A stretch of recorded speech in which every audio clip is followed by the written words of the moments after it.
which will be transparent and theft-free.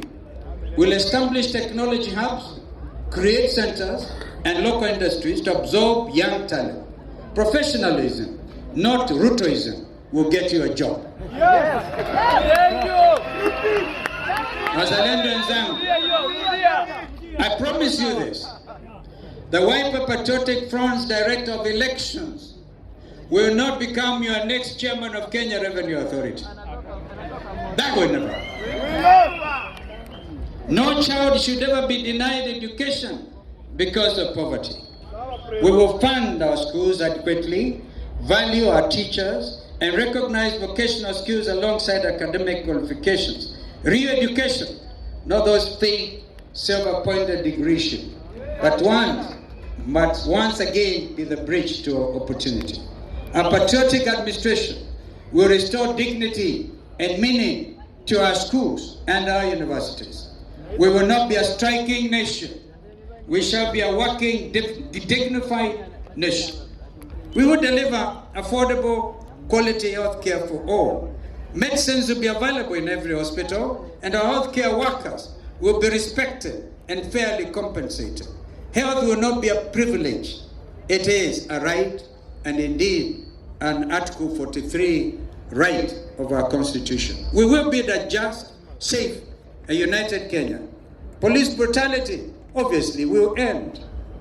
In fact, I think it has ended today, because if anybody had wanted to bring goons here, it can't work.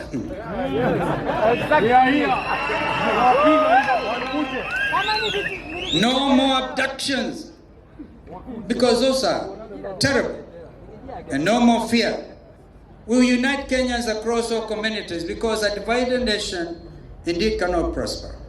These are not empty promises. These are concrete plans, practical, people-centered, and achievable. This is what a Kalonzo Musyoka-led administration will stand for: justice, opportunity, dignity, constitutionalism, and the rebirth of this nation. My brothers and my sisters, the time for lamentation is over. The time for excuses is gone. The moment for change is now. This movement is not about you, the people of Kenya.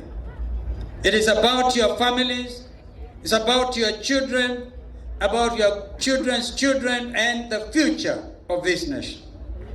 Ruto ordered you to be shot not in the head, but in the legs, because you dare to exercise your constitutional rights. I urge you, fellow Kenyans, and the Gen Zs, and the young Kenyans, I urge you today to shoot Ruto at the ballot.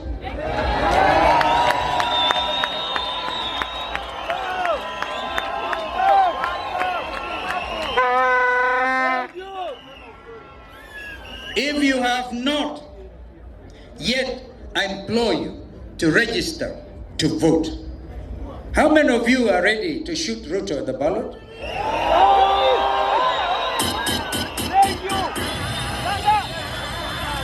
This is what will make Ruto one term. Komboa Kenya. Komboa Kenya. Harambee. When we rise together, no mountain is too high. When we rise together, no government can suppress us. When we rise together, Kenya will rise again. Are you ready for change? Yes. Are you ready for justice? Yes. Are you ready for a better Kenya? Yes. Then let us rise up together. Wazalendo wenzangu, this is a moment. We cannot allow despair to kill our dreams, nor exceptionally corrupt and insensitive leadership to steal our future. We will build a Kenya where leadership is honest, justice is real, and opportunity, as I said, is equal. We will build a Kenya where every child is safe, even in our own living room. We will in honor and remember Bridget Joki, who was shot by a police bullet in Kiambu, sitting by her parents' living room watching television. And she got killed, shot. So even our living rooms are not safe. I salute our farmers, our mama boggers, and our border riders. The border riders actually escorted me this morning.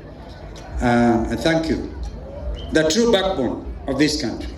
I celebrate our youth, the beacons of hope will keep faith alive. From Lamu to Kiambu, from Musyoka to Bungoma, from Nairobi to Kisumu, from Wote to Turkana, from Tharaka to Kajiado, from Mombasa to Meru, and from Sugoi to Sekuru. We all deserve dignity, justice, and honest leadership.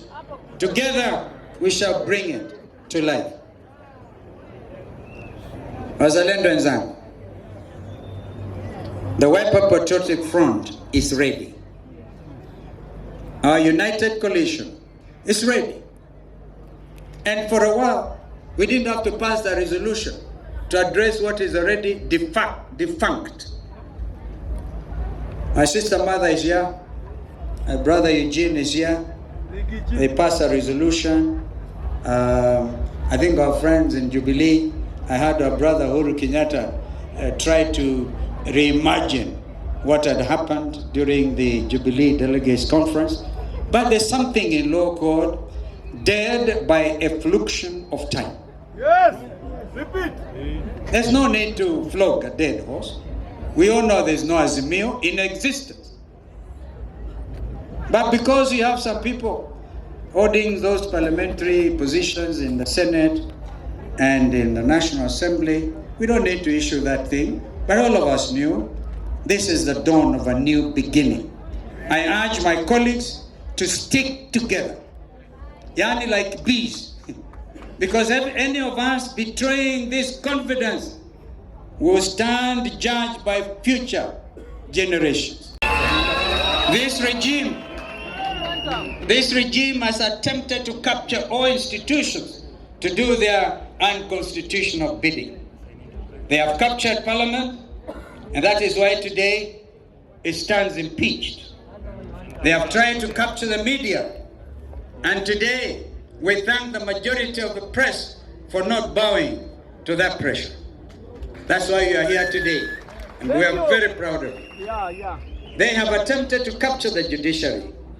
We ask you not to cede to these nefarious regimes' attempt to undermine you, for justice and truth are the common ties of society. Worse still is this regime's 3-year dismantle of our celebrated diplomacy. They condemn regional insecurity and neglect of the international community, all while they are linked to its escalation of wars in our region, the Democratic Republic of Congo, the Sudan in particular. This regime sells arms, and hear me Kenyans, because it's a day to speak the truth for what it is. This regime sells arms and gets illegal gold in return.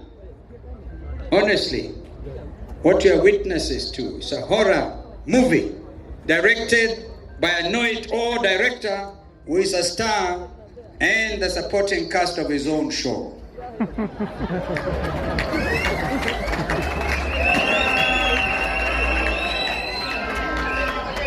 The Ruto regime calls for reforms of international institutions and global agendas, including climate change, while he auctions our forests for carbon credits for his own personal aggrandizement.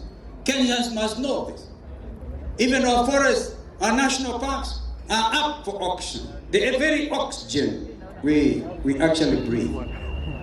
Most heartbreaking of all is the plight of our young people, the Gen Z generation, bold, creative, and courageous, took to the streets to demand justice, to demand jobs, to demand dignity and accountability. But their voices on June 25th, 2024 were met not with dialogue, but with bullets and intimidation.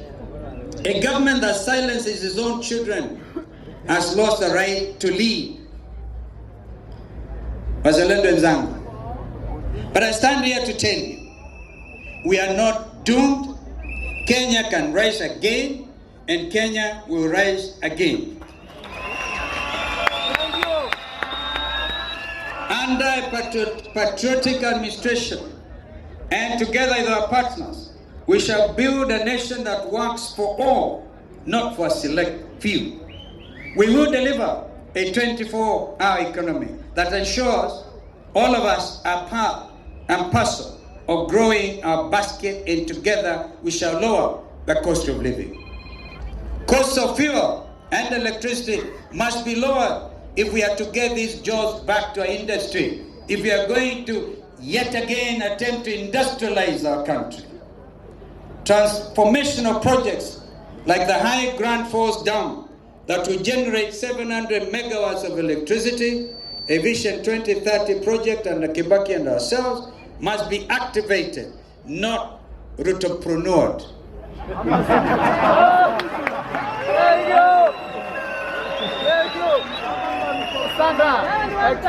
We will cut unnecessary taxes, such as a punitive affordable housing levy that is nothing short of quindy to steal from Kenyans. We have said time and again, Executive Order number 1, get rid of housing levy. We will have an affordable, relatable, and predictable policy that not only addresses our challenges but also considers the vast opportunities in manufacturing, in agriculture, in education, and in blue economy. Our economy be driven by innovation and integrity, not corruption and coercion. We will create real jobs for the youth. Every county will have a functional youth enterprise fund. Remember, youth